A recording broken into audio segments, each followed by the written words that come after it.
ಕಾಮನ ಬಿಲ್ಲಿಂದ ಬಣ್ಣಗಳ ಕದಿಯೋಣ, ಮೋಡದ ಕಡಲಿಂದ ಪನ್ನೀರ ಕಡೆಯೋಣ, ಬಿಳಿ ಹೆತ್ತ ಬಣ್ಣಗಳ ಬಿಳಿ ಬಿಳಿ ಬಟ್ಟೆಗೆ ಚೆಲ್ಲೋಣ, ಓಹೋ ಕುಣಿಯಾಡೋಣ.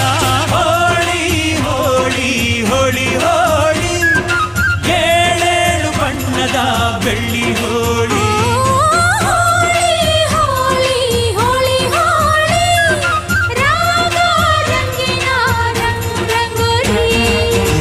ಅರಿಶಿನ ಕುಂಕುಮವ ಒಂದು ಕ್ಷಣ ಬೆರೆಸೋಣ, ಹಸಿರಿನ ಜೊತೆಯಲ್ಲಿ ಒಂದು ಕ್ಷಣ ಇರಿಸೋಣ.